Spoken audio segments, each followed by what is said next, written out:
The following is a special presentation of Tony Kurre Radio. Keep your mission on your mind and your mind on your mission. This is Mission Minded with Michael Coleman. Welcome to another edition of Mission Minded. Keep your mind, your mission on your mind. Of course, Michael Coleman, this is his show. He is an expert in the non-for-profit area, the arena of non-for-profits. He also is a smart businessman.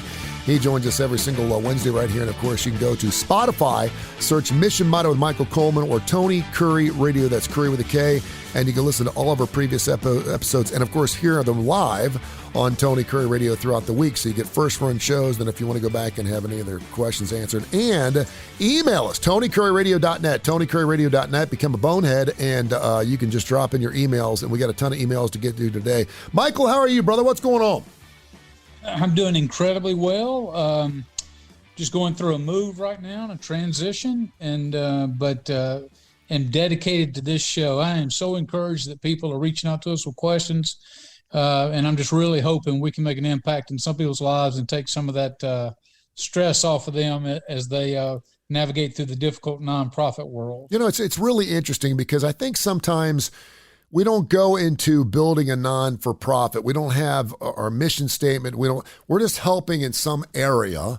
And next thing you know, it gets bigger and bigger and bigger. Per the question we had last week, a young lady's got a special needs son. He's got 3 or 4 buddies. They come over to the house. They like to go swimming and horseback ride. And next thing you know, she's talking about maybe creating something for special needs children in and around the area. Next thing you know, you get into all these things that go along with business and non-for-profits. And it's super hard, man. It's tough. Well, I've some of the best, of course, for-profit, but not-for-profit work has been done when you identify a special need. And sometimes it's you that are personally going through that, and you have a special needs child, or you have other circumstances, an elderly parent, or, you see things like so many of us go through this period to where we see now the parents become the children again. And we're trying to help them navigate and through a period to where we have to oftentimes take control of their finances and manage their life and become the parent over our own parents again. And you turn and you're like, well, I really need some help. I might need help for my mental health, or I might need, I haven't navigated this. So you know what? Then somebody says, you know what? I went through this and it was very difficult. I'm going to start a movement, or I'm going to start a way to help others navigate this same space. And that's oftentimes how not-for-profits start, just by people who say, I went through it. I don't want others to have to go through it alone like I did. Mm-hmm. And I'm going to fill in that gap, because the reality is government can only do so much, can only support so many agencies, can only support so many needs. But that's what makes America great. We are so unique in that we step up as citizens, fill in the gaps that are needed for our communities and for people who need us the most. We have a ton of emails. You want to get into them?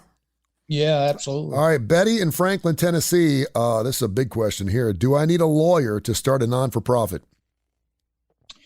Well, that answer on a simple terms is no. And I will just share with you my own experience. When I wanted to get into workforce development to help people who were in poverty enter the workforce, but had barriers, and a lot of barriers that people in the middle class never even consider, never even realize that these barriers ever exist. And it could be you're growing up and you don't get an ID and you don't have access to your birth certificate because that's not something your parents secured for you or something that was valuable. So I wanted to start that program.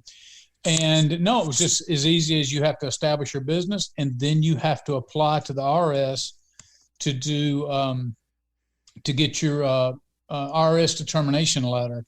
Now that can be a lengthy process, because when you fill out your application and you send it off, it very rarely does it go up there and get approved. They're going to send it back with questions, and that can be a months-long process.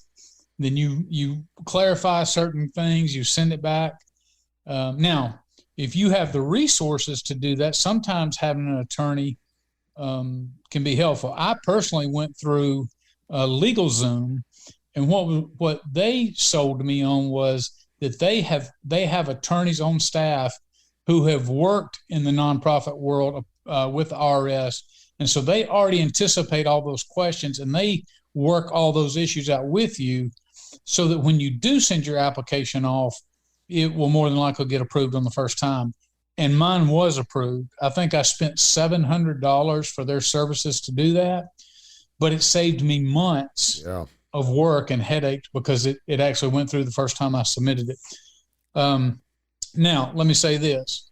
If at any time you're not sure of something, it is always better to spend the money to go sit down with an attorney and get their advice if you can't find what you need for your particular circumstance. But do you need it to start it? Absolutely not. You might need an advice from an attorney if you get into a situation that's unclear to you. That would probably be wise. All right. He is Michael Coleman here. He is an expert in the non-for-profit business and the business world as a whole. And, of course, the show's called Mission Minded. You can hear it every single Wednesday right here live on Tony Curre Radio. Go to Spotify and search Tony Curre Radio or Mission Minded with Michael Coleman, and you can check out previous episodes. They're all really, really good.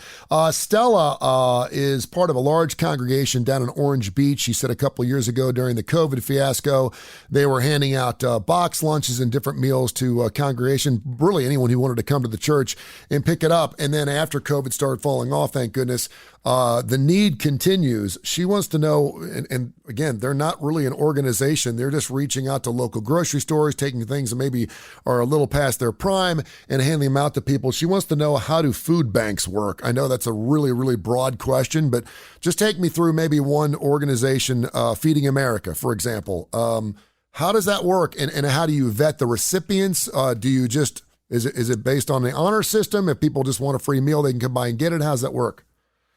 Yeah. So my experience has been, and I've worked with the Montgomery Area Food Bank perhaps more than any others in Montgomery, Alabama, and it actually serves 35 counties. It's very large. Wow. And it just does phenomenal work. And so what the food bank does is they will get grants and they get money and they get government fund. They get all these different funds, and then they have different avenues where they reach out directly with the Publix of the world, the Kroger's of the world, the large chain grocery store, the Walmarts of the world, and present need. And lots of times these grocery stores, rather than see something spoiled, they'll have determination dates and then they'll send it to the food bank. It's really difficult when you come along and you circumvent that process, because if you go to the grocery store yourself, very likely they're thinking, why are you not an agency of the food bank? So the food bank is set up to secure all these extra goods and to make sure they don't go to waste. So something you may not know, the food bank will provide you, like if you have an expiration date on a can of peas in your home, you might say, I'm going to throw that away. Well, the government actually allows the food bank to still distribute those, and they have a secondary chart that says if the food expires, a can of peas, for instance, expires on this date, it's actually still good for another 12 months.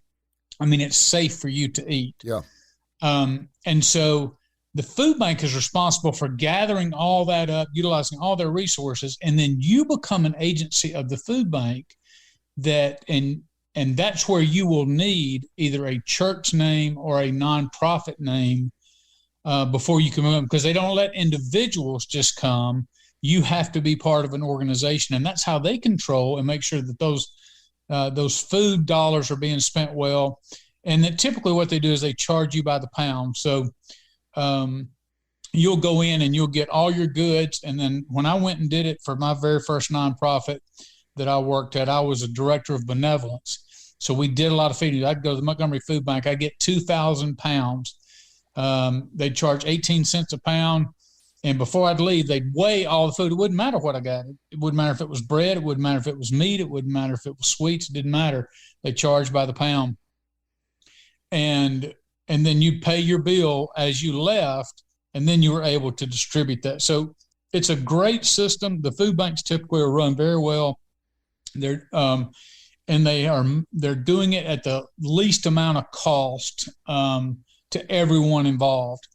if you're a store manager, you're used to giving your stuff to the food bank. When you have individual churches coming and asking for it, they may give you stuff, but it's really a cumbersome process. It puts an extra burden on the store, and most communities are going to have this food bank set up to where you can meet those needs through that pathway.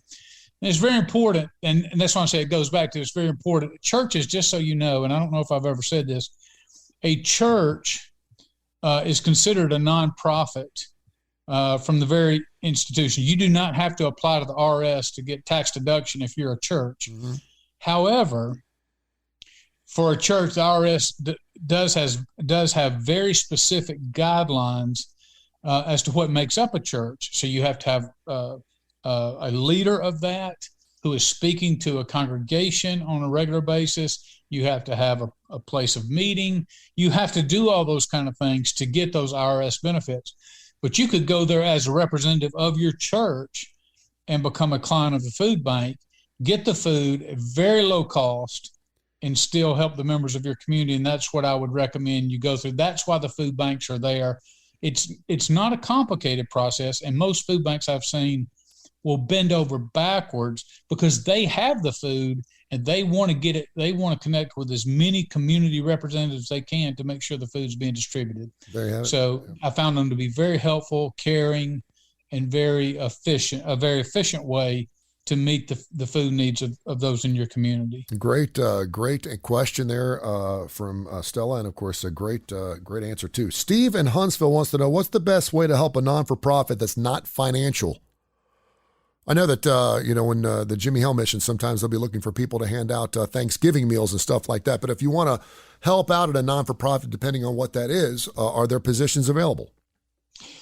Yeah, so there's some not-for-profits that are really government funded. So what you will see is they really don't have a development arm. In other words, they don't spend a lot of time raising money outside of what they're grant supported. So they're really more of an official arm of the government, and all of their money is government related and government connected. One example would be if you're in Alabama, it's broken up into 8 areas, I think, and they're all coalitions of the homeless. And so HUD works through those coalitions rather than having from several counties all fighting for HUD money.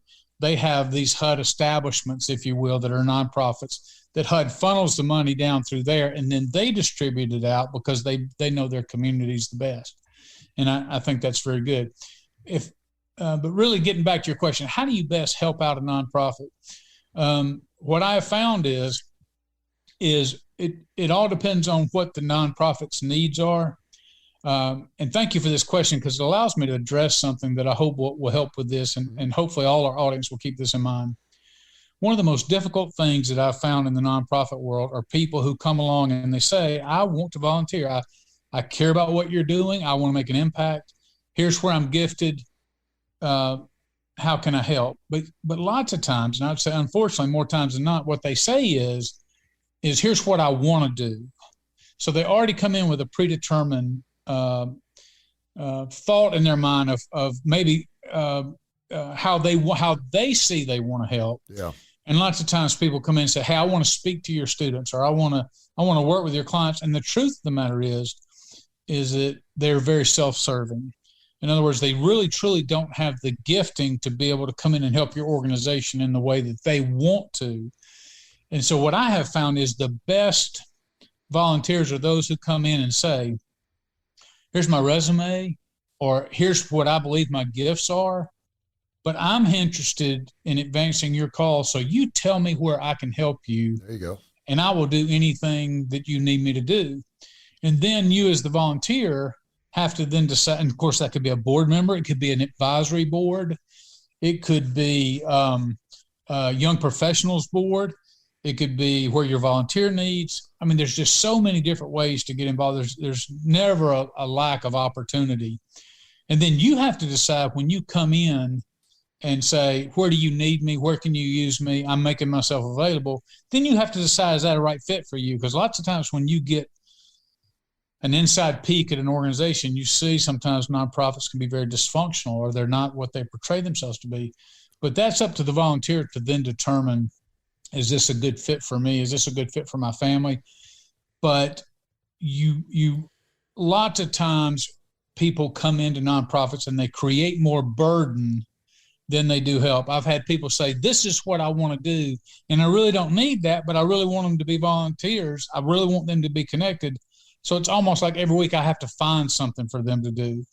And that's more of a hassle than anything. So if you want to get involved in nonprofit, I encourage you to do so, but go into it with an open mind, just saying, hey, I'm honest about, here's where I think my giftings are, but you tell me where you need me, and I will do my best to help you in the way that you see that I can help. I love doing this show with my brother from a different mother. He is the man, Michael Coleman. Of course, he's an expert in non-for-profits, and he just does a wonderful job. We take your emails here. Keep them coming. We get tons of emails every single week. TonyCurryRadio.net.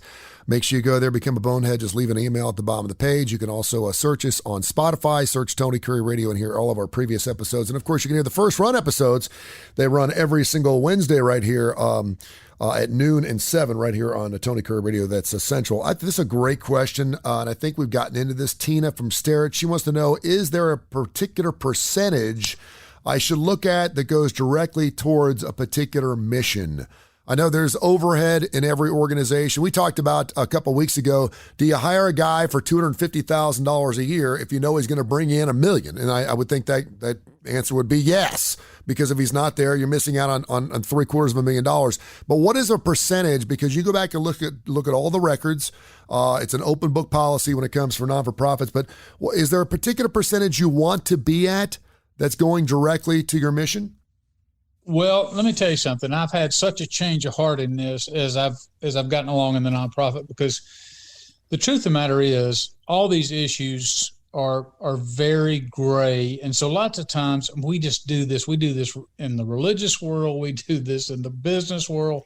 We just want a simple answer. And so the simple answer, people usually say, well, if their overhead, if it is more than 10%, then that's not an agency you want to support, because they're just padding pockets or whatever. Well, here's what I found out. So I did a deep dive into this and trying to determine, what is actually your overhead and what's not. And what I found is there's no consistent tracking of what counts as programmatic costs, because everybody says, well, I don't want to give to salaries. I don't want to give to or I don't want to give to the overhead to your headquarters. I want to give to the actual program. Yep. And while I get that, what you have to understand is if you don't pay for quality people, you can't have a program. I've seen people who have the heart for a program, but you're like, well, I'm just not going to pay for this. I'm going to get everybody on the cheap. Well, you tend to get what you pay for. The truth of the matter was, at the Jimmy Hill mission, which was my last place where I was the director, our costs were almost 20%, but we had dormitories and electricity 24/7 and water 24/7 and facilities, and we were feeding 3 times a day.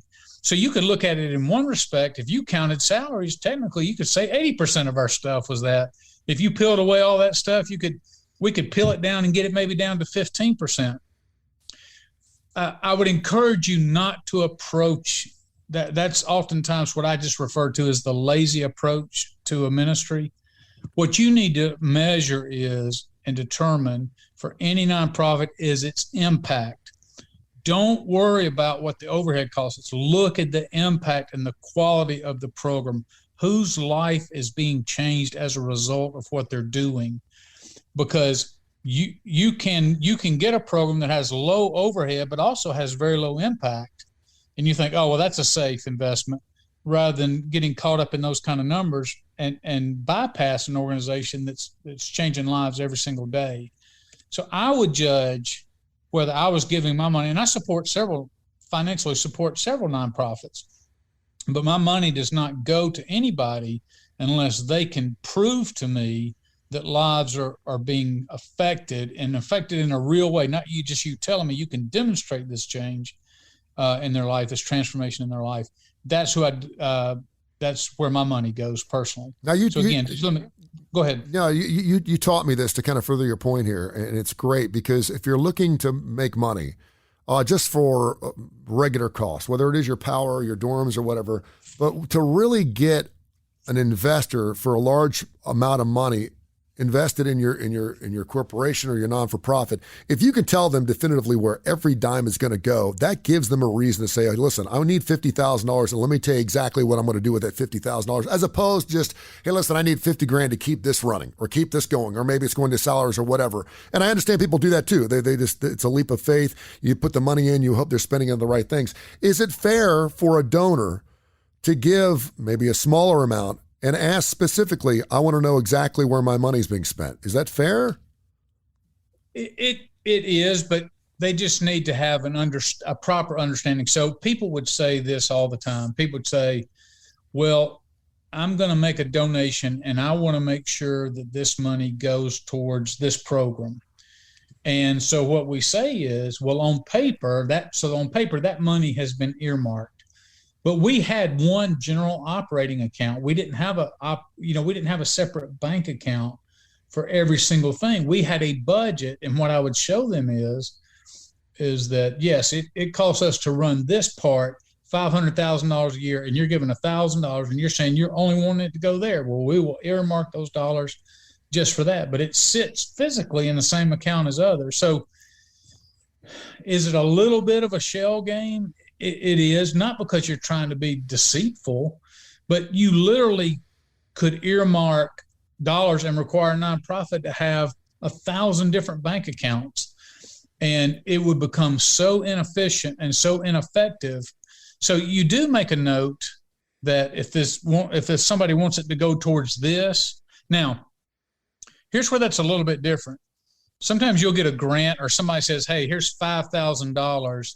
And I want you to bring in an art program, for instance. Okay, well then you even though that money is going to go in the same fund, you keep a separate spreadsheet of, okay, I was given $5,000. Now all my supplies are going to be bought against that $5,000.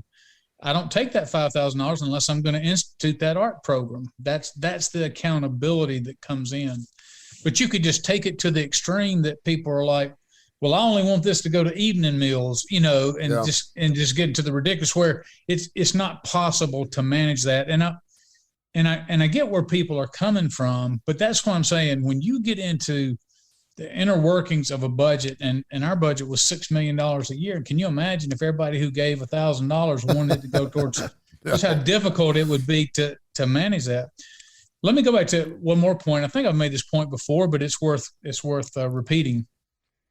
When people start talking about the worth of a leader or the worth of how much you pay this, and we get that question sometimes, why do you pay the director this much, or why does this happen?